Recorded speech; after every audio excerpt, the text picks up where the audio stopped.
بسم اللہ الرحمن الرحیم۔ السلام علیکم ناظرین کرام، اردو جینکس پر آپ کو خوش آمدید۔ ہلاکو خان کی عبرت ناک موت۔ دنیا کا ظالم وحشی ترین انسان ہلاکو خان اپنے گھوڑے پر بیٹھا ہوا تھا۔ چاروں طرف تاتاری افواج کی صفیں کھڑی تھیں، سب کے آگے ہلاکو خان کا گھوڑا تھا۔ ہلاکو خان کے سامنے قیدی مسلمانوں کی 3 صفیں کھڑی کی گئی تھیں، جن کو آج ہلاکو خان نے اپنے حکم پر قتل ہوتے دیکھنا تھا۔ پھر وہ ظالم بولا، ان کے سر قلم کر دو، اور جلاد نے لوگوں کے سر کاٹنے شروع کر دیے۔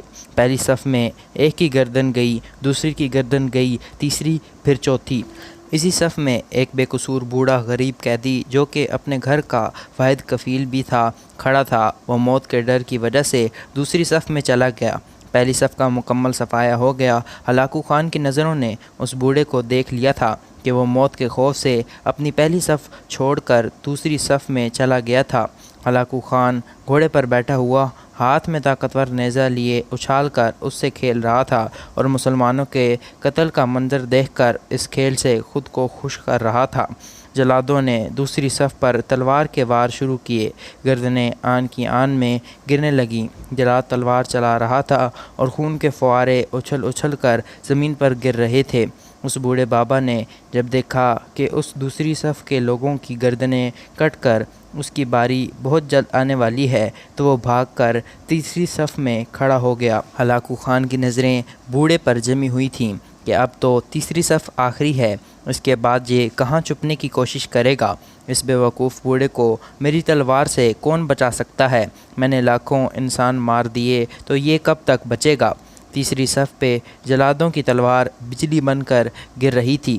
ہلاکو خان کی نظریں مسلسل اس بوڑھے پر تھیں کہ کیسے وہ بے چین ہو کر موت کی وجہ سے بے قرار ہے۔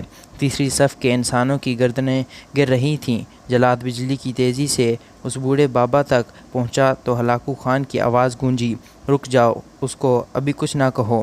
بڈھے، بتا، پہلی صف سے تو دوسری صف میں بھاگ آیا، جب وہ ختم ہوئی تو تیسری صف میں بھاگ آیا۔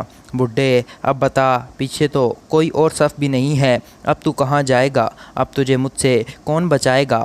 اس بوڑھے نے آسمان کی طرف دکھا اور کہا، میں نے پہلی صف کو اس لیے چھوڑا کہ شاید میں دوسری میں بچ جاؤں، لیکن موت وہاں بھی پہنچی۔ پھر میں نے دوسری صف کو چھوڑ دیا کہ شاید تیسری میں بچ جاؤں۔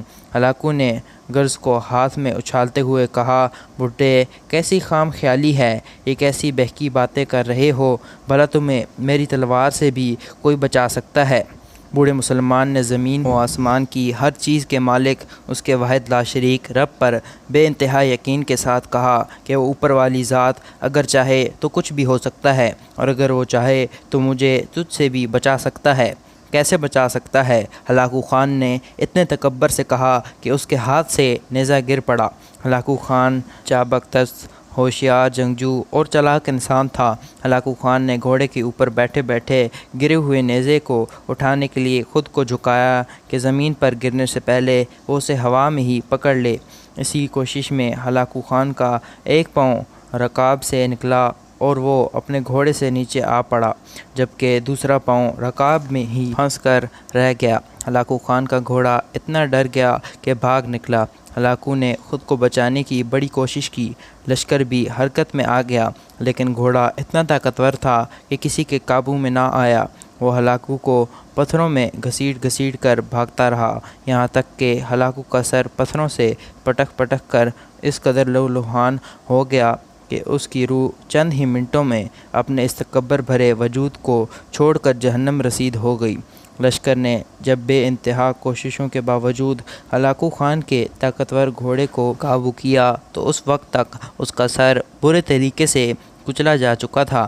ہلاکو کا لشکر اس بوڑھے بزرگ سے اتنا خوفزدہ ہو گیا کہ لشکر نے اسے جان بوجھ کر نظر انداز کر دیا، اور وہ بابا بڑے آرام و سکون سے پیدل ہی اپنے گھر کی طرف چل پڑا۔